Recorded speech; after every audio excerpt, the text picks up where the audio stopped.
Olá, meu irmão, minha irmã. É muito bom ter você nesse momento de reflexão ao longo da nossa semana. E eu aproveito as datas recentes, as quais nós lembramos e comemoramos. Domingo, 31 de outubro, o dia da Reforma Protestante, uma data especial, onde nós lembramos desse evento, desse movimento tão importante para a história da Igreja e da humanidade, onde Deus usa do seu servo, doutor, na época também padre, Martinho Lutero, para trazer a Igreja de volta ao centro da palavra, ao centro do Evangelho. E terça-feira, dia 2 de novembro, finados, onde nós lembramos daqueles queridos e amados que descansaram o sono da morte. Eu queria, a partir disso, refletir acerca da esperança que nós, como evangélicos luteranos, temos. A esperança que nós temos referente à morte. Ou melhor, referente à vida eterna. Referente à eternidade, à ressurreição. O que nós cremos diante da morte. E aí eu começo essa reflexão, queridos, olhando para o início de tudo, que é a criação. Lá no início, lá em Gênesis capítulo 2, versículo 7, onde o relato da criação nos diz assim: Então do pó da terra o Senhor formou o ser humano. O Senhor soprou no nariz dele uma respiração de vida e assim ele se tornou um ser vivo. Deus molda o ser humano do barro, do pó da terra, e faz isso com uma tremenda perfeição. Basta olharmos o quão perfeito é o nosso corpo do ponto de vista clínico médico. Eu sempre brinco com os adolescentes, confirmando como que Deus criou o nosso corpo de uma forma perfeita. Afinal de contas, tudo está no seu lugar. E aí a brincadeira que eu faço é: imagina se nós tivéssemos um orelhão na testa, em vez de duas orelhas, uma em cada lado. Seria estranho, seria engraçado, provavelmente nós não teríamos o mesmo senso de audição que nos direciona, mas Deus cria tudo de uma forma perfeita, minuciosa, e sopra nesse barro o fôlego da vida. A palavra no hebraico é ruá. Ruá é esse sopro de Deus, o Espírito de Deus que é soprado nas narinas do ser humano, e assim ele se torna uma alma vivente. E eu chamo a atenção que Deus cria o ser humano num todo. E é isso que Lutero dizia: nós não podemos separar corpo e alma.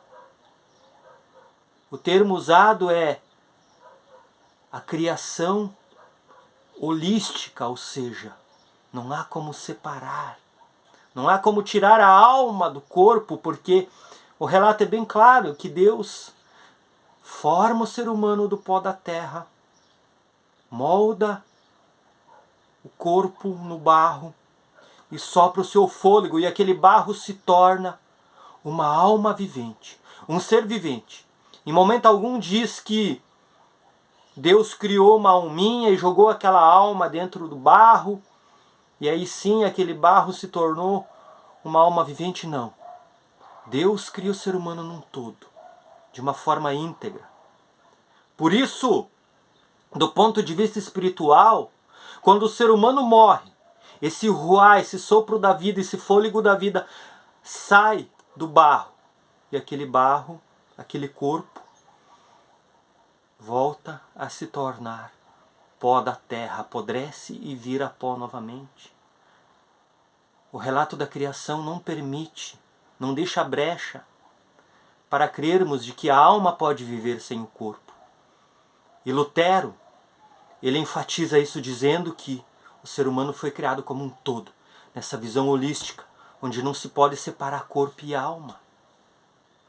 Por isso, queridos, essa ideia de que o corpo morre e a alma continua vivendo sem o corpo e vai para o céu, vai para o inferno, isso não é uma crença cristã baseada na palavra de Deus na Bíblia.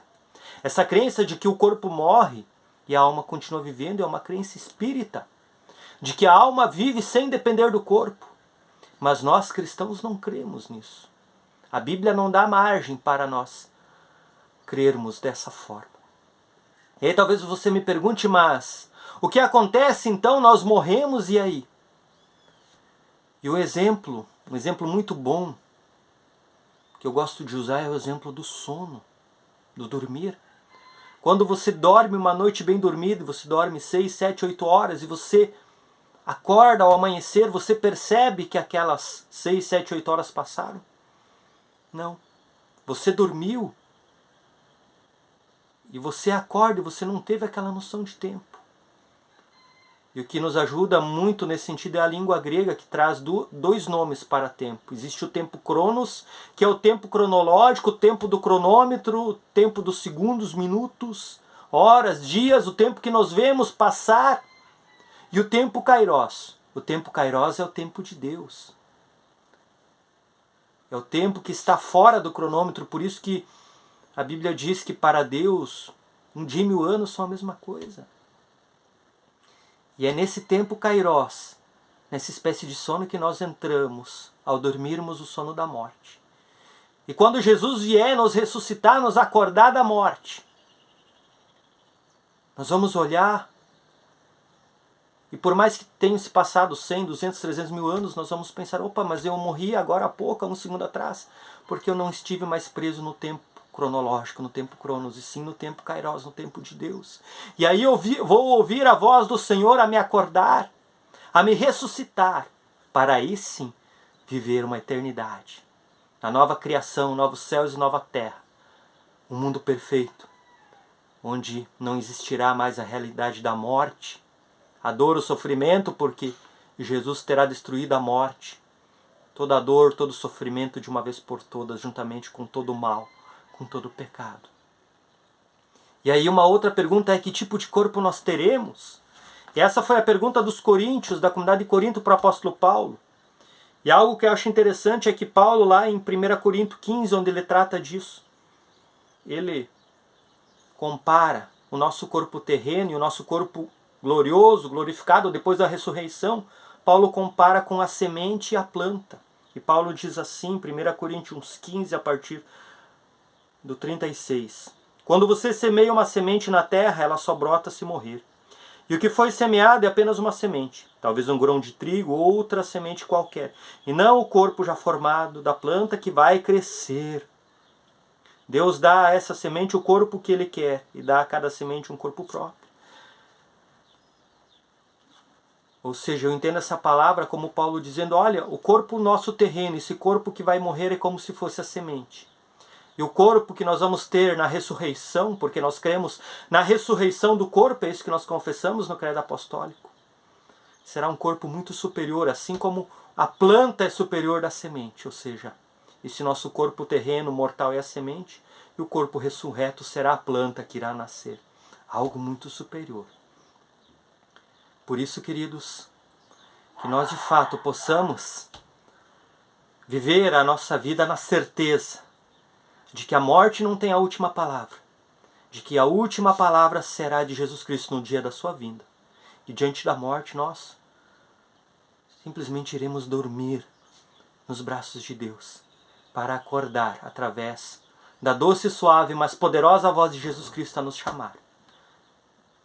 Por isso, a partir de hoje, que você possa crer, de acordo com o que nós confessamos, como evangélicos luteranos.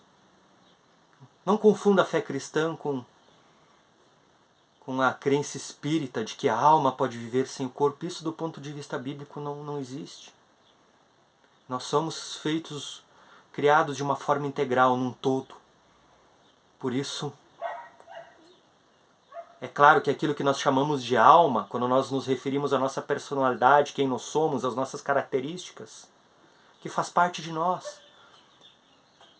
E esse ser que nós somos,